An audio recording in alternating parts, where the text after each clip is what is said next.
Hi, I'm Frances Rayam, the Money Doctor. Welcome to my sanctuary. We are doing all of our meetings by virtual means these days. So I would invite you to schedule some time with me or one of our financial coaches by phone, by internet, or attend our webinars as you're doing right now. Don't worry about the technology. If you can click a link, we'll handle the rest. Oh, and because this stuff is stressful, we're going to take breaks in between and cut this into tiny little bite-sized digestible pieces. So sit back and relax. I've got your back on this. Here's what you'll learn in this webinar: how to stop losing money in your 401k, 403b, IRA, or other retirement or savings accounts now. Unemployed or retired? How to make the most of your savings and avoid this common costly mistake. How to safeguard your money from losses and still have upside market potential. How to tell if your broker or agent is working in your best interest. What is solutionizing? And for more information, please contact us for a free bonus webinar. How can I take some pressure off my retirement portfolio? What the heck is going on in the market these days? Well, you may not be watching the market for your individual stocks or mutual funds, but you're certainly seeing the effect of it in your overall retirement account. And that's what I'm here to talk to you about today. First, let's talk about what happens in your 401k, 403b, or other qualified retirement account. What are your options? If you're in these accounts now and you're watching your balances drop, or maybe they're going up, but you don't like the volatility of it, there are things you can do. Secondly, we're going to talk about what happens in other types of accounts, like IRAs, which might be managed privately, or maybe traditional savings accounts, mutual funds or stocks you might have with a broker. What can you do then? What are your options there? And they are a little bit different, but both worth understanding better. The first thing I want to tell you is this is all about balance, financial balance. Let's not panic and make knee-jerk decisions. Now, that doesn't mean you should procrastinate. I didn't just give you permission to wait and see. What I want you to do is gain the knowledge you need through these kinds of webinars and other means, and then make your decision prudently. But I do think that being agile and maybe acting swiftly is in your best interest.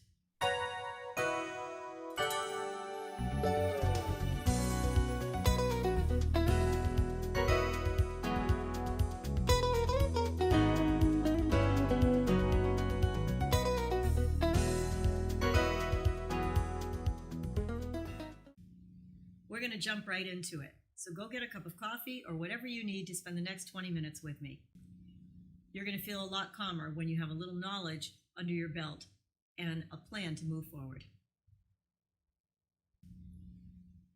Okay, you ready? All right, in times like these, cash is king. Now, we all say that, but what does that really mean? Well, it doesn't mean you should cash out your 401k or run screaming from your retirement accounts. But it does mean you should pay attention to limiting your losses and protecting your principal so you can live to fight another day. So let's look at your 401k first, because I promised you I would. What do you do if your 401k or 403b is dropping in value and you're concerned about it? Well, the first thing to do is you must look at it.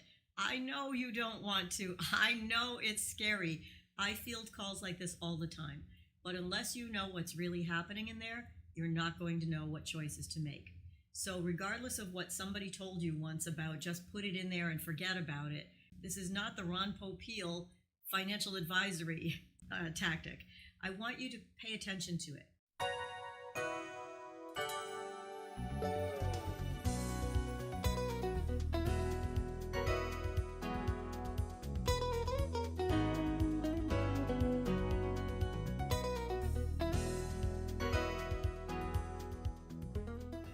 No matter what's happening in the market, your 401k might not be following suit.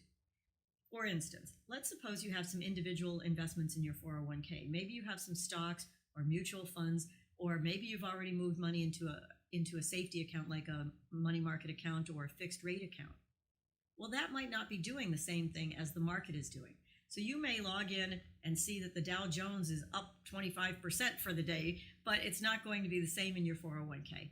Ridiculous example, I know, but I got your attention. Okay, so what do?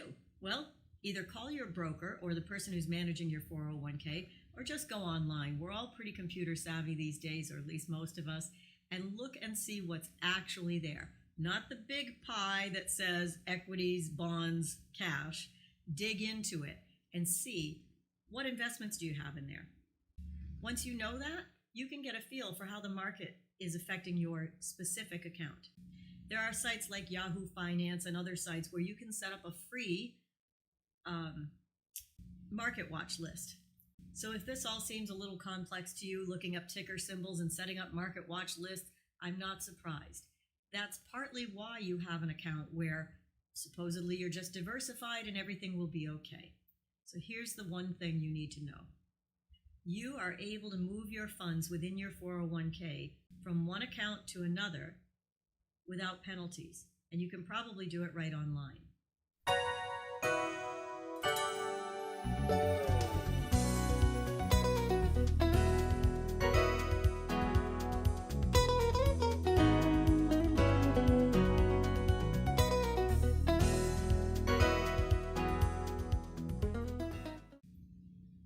If you are feeling concerned about the market and you don't mind locking in your losses, you think this is as bad as it's going to get, fine, you can stay where you are. You think it might get worse and you're worried about it, maybe you're going to move that money or some of that money into safety. That means you should probably, one, have a conversation with the person managing your 401k, and two, understand what happens when you do move from your mutual funds or stocks into a fixed account and when to do it. Now, many people will call their broker and say, I'm scared, move my money now. It's not going to move now. It's going to move at the close of business day. Ask your broker, they'll confirm this. That means whether it sells today or tomorrow or the next day, you're gambling on where the market will be at that time. I don't want you to do that. I want you to know as close as you can where the market will be. So ask these kinds of questions of your financial advisor or your broker. How long will it take me to place this sell trade? Can I do it at 3:45 when I'm watching the market and I think it's up or down? Get that kind of knowledge under your belt, and then you'll be able to understand what will happen when you sell those funds. Another great tip, maybe you move it to the money market or the fixed account first, and then you move it somewhere else. Now, this is all about protecting your principal so you can get back in the market when you see that things are turning around. Okay, just to recap that, if that seemed complicated, call your broker, ask them if you can move to safety, what will you be risking, do you have any tax consequences, and when and how do you do it the best way possible. Okay, let's take a break for a second. We'll come back and talk to you about what happens if you happen to be unemployed or if you have traditional savings.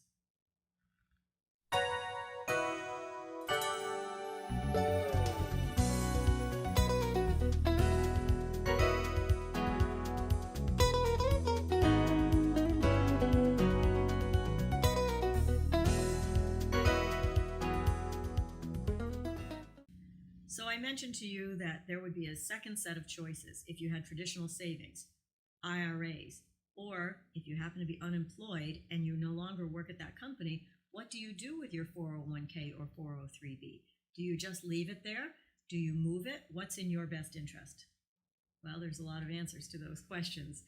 First, let's talk about the fact that all of that would fall under the same umbrella, which is sort of privately controlled investments. So now you have the option to make choices that are different than you might have been able to make when you were under that umbrella of a qualified plan. So if you have an IRA, a CD, mutual funds or stocks that are privately held, or if you are now able to roll your 401k out of your company because you no longer work there, now I want to talk to you about safety and what to do with those funds. So remember I said cash is king? That does not mean, I repeat, that does not mean that I want you to cash out your retirement savings and put it under your pillow. Look, no one really knows what's going to happen in the market, especially this market. But what we do know is that protecting your principal will afford you opportunities that you would not have otherwise. So I don't really want you to cash out all your accounts and use that money to pay off debt. Although paying off debt can be valuable, there's a better way to do it. Who knows what government bailouts or other options might become available, but right now we need to stay the course. And that could mean looking at safe haven accounts like annuities, CDs, savings accounts, or other insured or backed investments. But there's a right way and a wrong way to do this, and a lot of details you need to know. We'll be back in a moment to discuss those.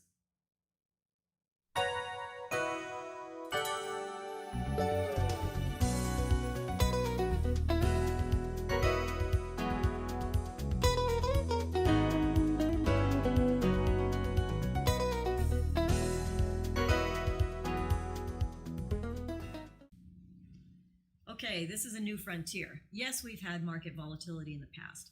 1987, 2007, 2008 crisis, 9/11, we've seen lots of volatility, but we have not seen this. And I think this is a time to reassess your current financial picture. And I think that needs to be done in a comprehensive way. I don't really want you to make a decision just on your investments without looking at what debt you have, what budgeting looks like for you, what your retirement planning, life insurance, estate planning looks like.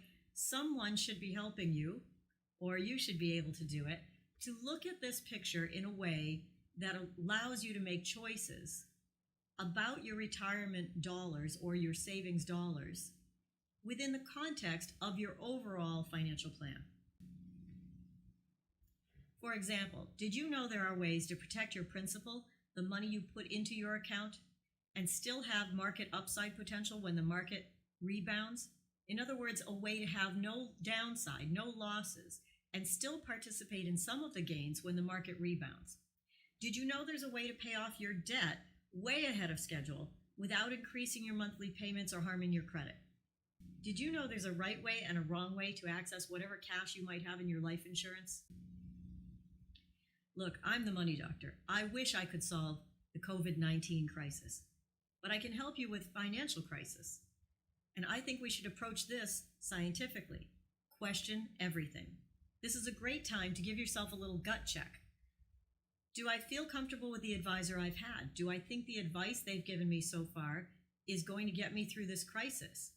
Or, gee, maybe I don't understand everything they say, and when I ask a question, they dazzle me with jargon. That maybe doesn't feel good. These are the kinds of things you should pay attention to because this is your money. And you need to feel comfortable that you at least have a basic understanding of what's happening with your accounts so you can make a decision that is right for you. Because I promise you, unless you are an enormous financial whale, no advisor is really watching your dollars every day for you.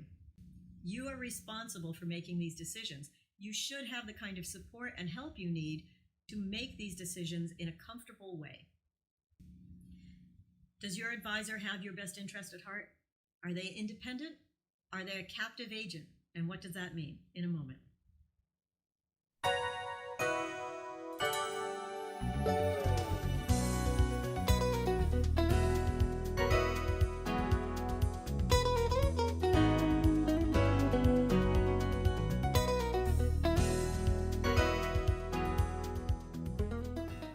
Crash course. Independent agents, captive agents. All right. A captive agent is employed by somebody, a John Hancock, a Fidelity, a New York Life, a TIAA CREF. They're going to offer you products that are within their wheelhouse under that umbrella. All right, independent agents can offer you product from anybody that will allow them to license. So they may have mutual funds from one company and stocks from another and life insurance from a third. That's the information you need to know to make the decision and ask the question of your broker, are they a captive agent? Are they independent? Okay.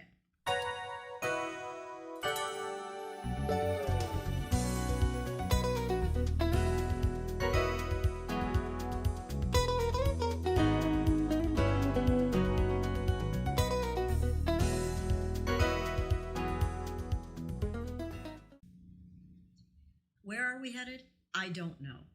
And in times when we don't know, what I want for you is to empower you with the knowledge you need to be able to make prudent decisions about protecting your principal at a level at which you feel comfortable so that you can be in a position to make market gains when the market bounces back.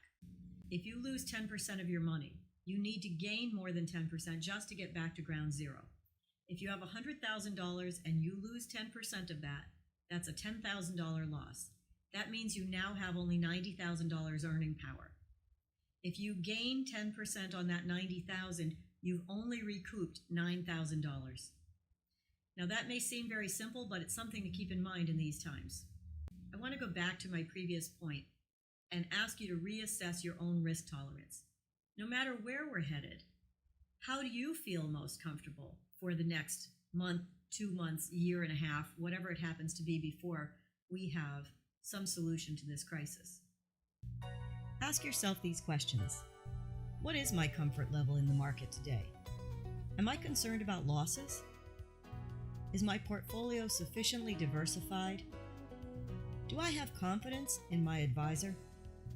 Do I truly have a comprehensive financial plan, or is something missing?